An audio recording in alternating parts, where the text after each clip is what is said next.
Hey guys, Yulia here. So today is another day when I have to get a bunch of gardening projects done, so I decided to take you along with me because today I'm going to finish my winter sowing because I think this weekend is the cutoff date for winter sowing for my zone, which is Zone 6, Northern New Jersey.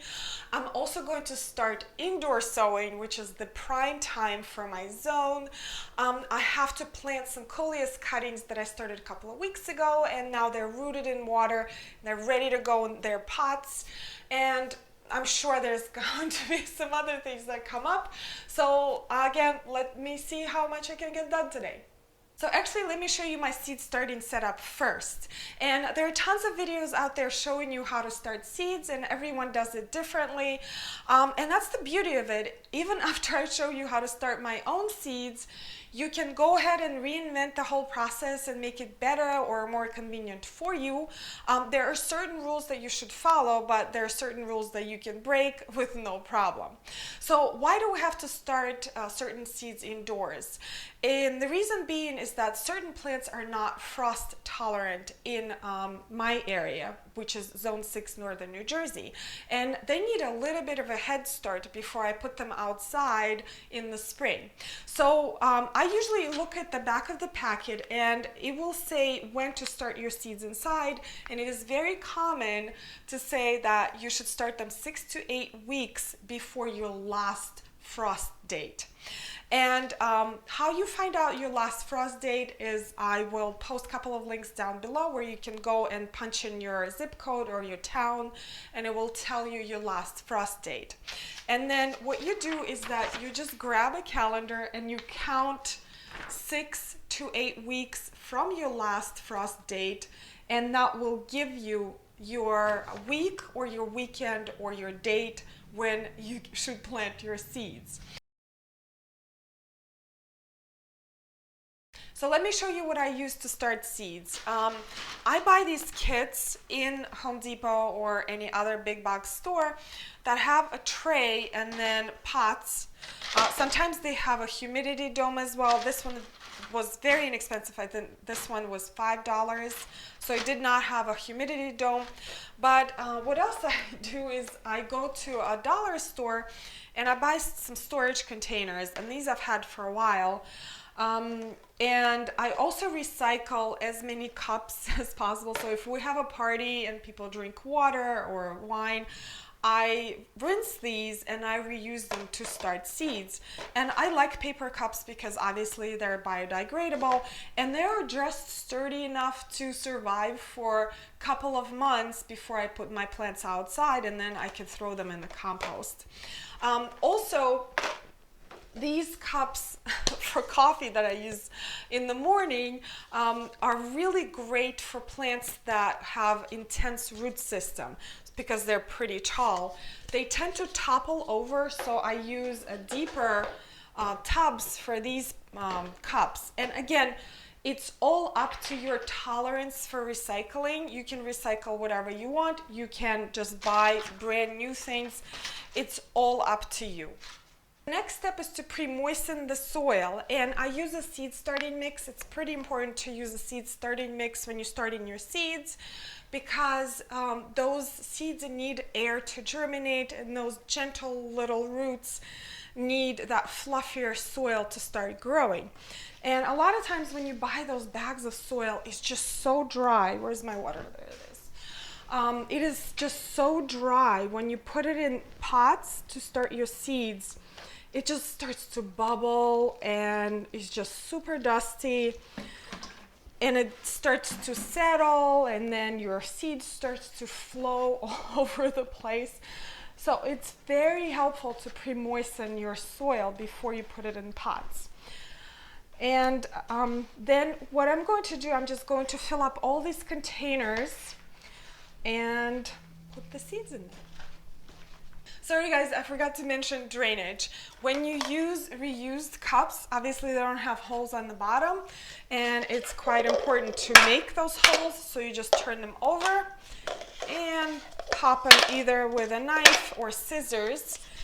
And you can also reuse toilet paper rolls, leftovers. There are videos out there on how to make pots out of these.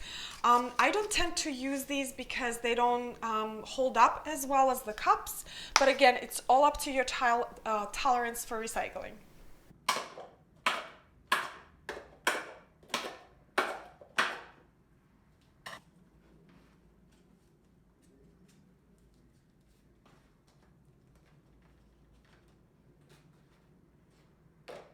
All right, now it's time to sow seeds, and I will be sowing Bengal Rose Frost China Aster. Don't forget your label right here. So I'll just put it right in here because all of these are going to be asters. And I'm going to put 2 seeds per cup. I don't know if I have enough seeds per cup. Oh, I think I do. And in this packet here, I think it said 1/8 of an inch depth. So I'm just going to put the seeds in first, and then I will cover it with more soil. You can also kind of like press them in there.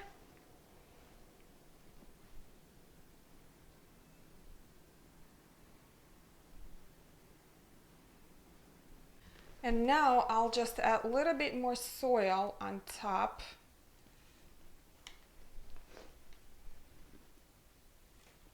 Some seeds like to be covered, some seeds need light to germinate. Always check on the back of your seed packet what they need. Some seeds need stratification, so you need to put them in a moist paper towel for 2 weeks in the fridge.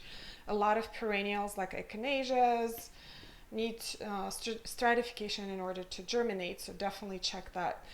Also Cleome. I know a lot of you ask about Cleome. It really benefits from stratification.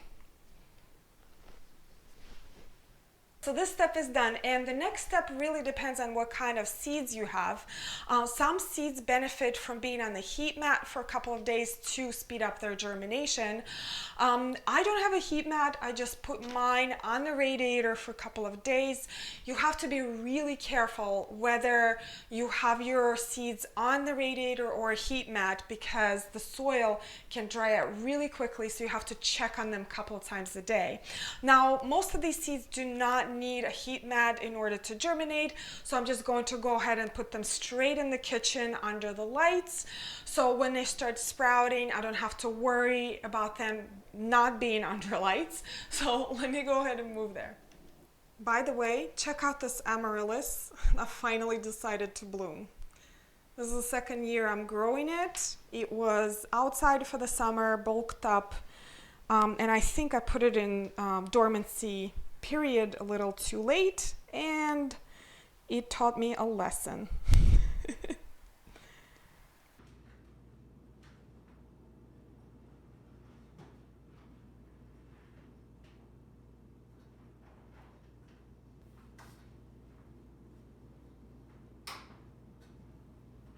All right guys, let me give you a quick tour of a seed starting setup. Let me show you the setup on this side first. And these are the lights that I mentioned in the previous video. Again, I will post all of the links in the description down below. But I am loving these lights so far. They were very inexpensive. I wasn't sure how they will perform, and I was very skeptical, but I'm loving them. So I have Statice cotton candy here, which are doing great. And let me give you a little tip here. You see how stocky these seedlings are? They're very low to the ground. If you see any sort of stretching, your seedlings do not have enough light. Or if you see really, really red leaves, and these started to have red leaves because I had them really close to the light, about 3 inches away, you have to move them down because they're going to burn. I have frosted explosion grass here. I cannot wait what it will look like in the summer. I have some microgreens that I started, beets and kale. This sweet pea Little Sweetheart are doing really well. The germination rate is excellent. I had to soak these for about 24 hours. And I still have to plant my coleus. Let me show you this side. It's, by the way, it's starting to get dark. I'm always running out of daylight. So this was my little germination experiment because these are old seeds. They're about 2 years old and I wanted to make sure that they're okay. Actually, the dark opal basil is doing really well. Let me focus. Look at that. Again, very stalky, very low to the ground. This is a Canterbury Bells. And the sweet peas that I have here, you see the germination rate is really poor. Now, these I just started with you today, and let me show you what I have in that setup. I have my cup and saucer vine in there, and because those are vines, I needed a bigger pots for them. I had Azarina in there, and I also started a hyacinth bean vine that I had in my garden last year, and I gathered some seeds, and you guys, the seeds on this thing are like the most beautiful. Look at this. Aren't these like amazing looking seeds? So anyway, that tub is all vines, and I am loving this light right here. I just bought it this year, and I'm so impressed. It was not that expensive, and it's great. And in these tubs, I have sweet pea, April in Paris, have Aster, and Ageratum that I started with you guys today. And this is how close your pots should be to the light. And as soon as your seedlings come up, just pay attention if they're getting stretched out or if they're red, and you move your light accordingly. Actually, I have an example for you of a bad seedling. So I have this elephant ear mojito that I had in the garden last year, and I think something seeded in this pot. I think this is Balsam Impatiens. And do you see how long the stems are on these seedlings? This is no good. So if you have seedlings that look like that, they will not make it. Unfortunately, I'm sorry to be the bearer of bad news, but anything that looks like this just will not make it until the spring. Before I wrap up this video, I just wanted to show you the spreadsheet that I made of all the seeds that I'm starting this year, and feel free to pause it, copy all the information, but do you see this column right here? This is all of the ones that I started and all of the ones that I sprouted already. So I made another spreadsheet because that one is just too overwhelming, of the seeds that I still have to start, and I actually have started some of them with you today, guys. So I think I only have half of these to start. And yeah, feel free to copy this, all of this information. And I also post almost all of the plants in the description down below, so you can just copy and paste. Alright guys, this is as far as I could get today, and I hope you learned something new about seed starting, and I will post all of the seeds that I'm starting this year in the description down below, and in almost all of my videos, if the plant name is not on the screen, I usually put it in the description down below. But before I go, I just wanted to go over a couple of things about seed starting. The first thing that you need to remember is not to start your seeds too early. And I completely understand. We are so dying to start gardening, especially this time of the year in my zone. We just want to see new sprouts, some life, some greenery. But what happens is that once you start your seed, you are responsible for it. These little guys depend on you for water, light, air circulation. So that's why I actually like to start my seeds right here near the kitchen, because I can keep an eye on them while I'm cooking or while I'm making coffee in the morning. So another thing is grow lights. Grow lights are huge. If you don't have grow lights or like a really bright southern exposure window, it's just not worth starting your seeds, starting your plants from seeds, because they're going to be really long and unhealthy, and they will not make it until the spring anyway. So I'm sorry to be brutally honest with you. If you don't have grow lights, it's just not worth it. And the grow lights now can be really inexpensive. The ones that I got could be as inexpensive as $40, $50, but it's an investment. Even the $100 ones over the period of 10 years totally makes sense.